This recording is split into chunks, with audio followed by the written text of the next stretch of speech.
Man, dads have special powers. They can embarrass their kids without even trying and rarely embarrass themselves. Well, at least that's how it was with my dad growing up in the 80s and 90s.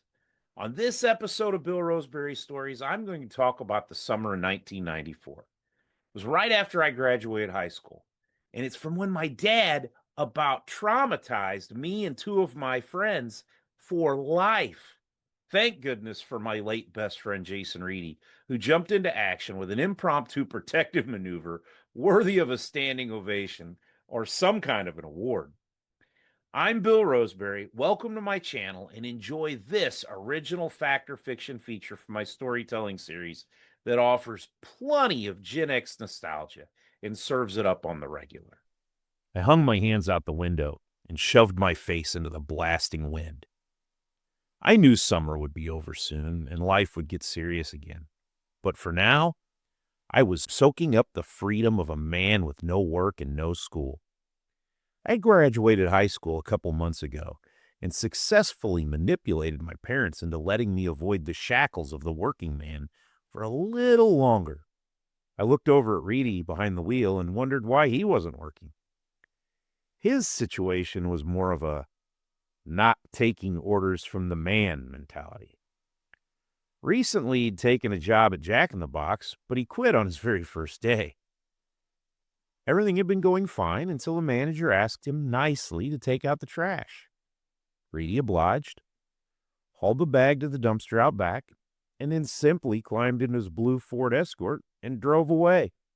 When I asked him why he did it, he answered in pure vintage Reedy fashion. "I ain't taking out nobody's trash, dude." Man, they truly broke the mold when they created Jason Reedy.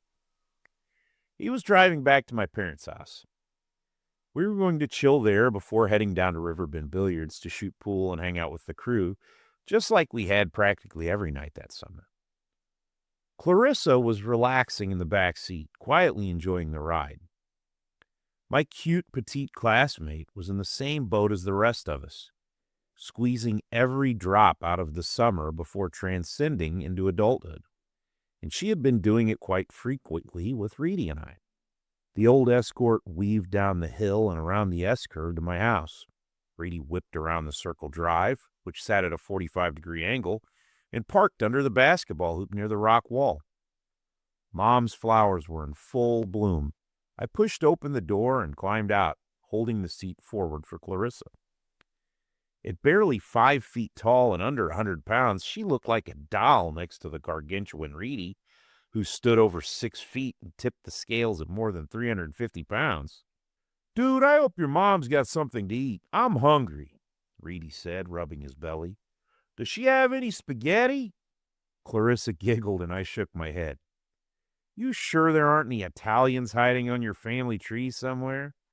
"I don't give a fuck if there are or not. I just want some spaghetti," Reedy answered, letting out a big belly laugh.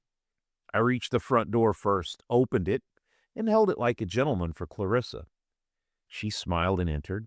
I then quickly let the door go so it would slam in Reedy's face. "Dude!"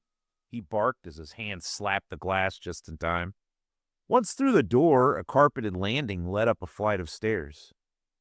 The kitchen was straight ahead at the top, while the hallway led right toward the bedrooms. To the left was the open living room. As Clarissa took her first step onto the landing, we heard a voice stuttering and stammering from the upstairs. It was my mother. "Wait!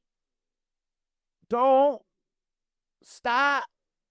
He's naked!" she frantically screamed from the kitchen. Before I could even process the warning, Reedy jumped into action.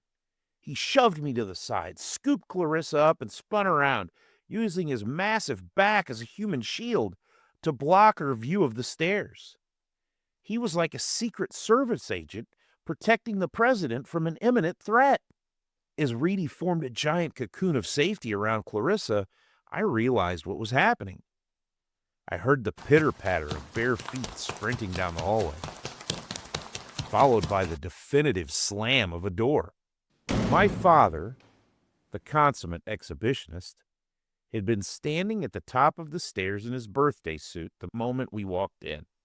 Man, if I had a nickel for every time Dad didn't have clothes on while I was growing up, I'd never have to find a job, I thought. I sneered at the middle image of him standing there, his full manhood swaying in front of him, seconds away from giving a teenage girl an unwanted matinee. For once, my dad seemed to have found the one emotion he usually lacked: embarrassment.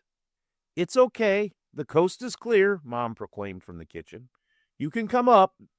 Reedy let go of Clarissa and slowly spun around to verify the area was secure.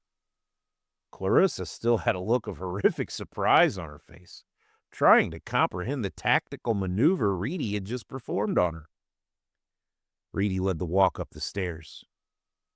Mom was in the kitchen starting dinner, giggling to herself. "You guys narrowly missed a show," she said, smiling at us. "And trust me, you didn't miss anything."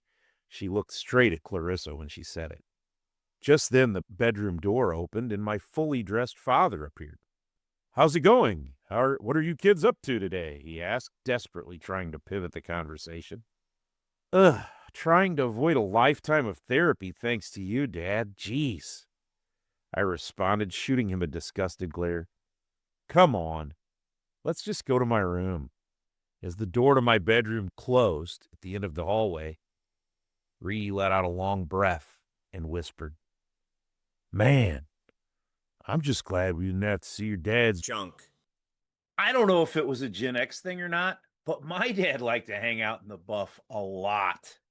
I've talked to other friends from my age group who complain of these same gross memories from their childhoods. I'm just glad Reedy jumped into action so quickly, because that situation could have really shifted from a funny story to a truly traumatizing experience for everyone, if not. If you like this crazy tale, click like and subscribe, and be back here on Bill Roseberry Stories next week for my next story of original content. Also, join the waiting list to be one of the first to get my upcoming debut fiction suspense novel, A Matter of Life and Death. See what happens when four boys come across an abandoned house in the woods and find $8 million. Why is the house abandoned? Where did the money come from? Twists and turns lead you down a winding, dark country road to an unforgettable ending. And best of all, two of the main characters are based on Reedy and I, with the fiction anchored in our childhoods and lives. I'll see you next week with another Factor Fiction feature right here at Bill Roseberry Stories.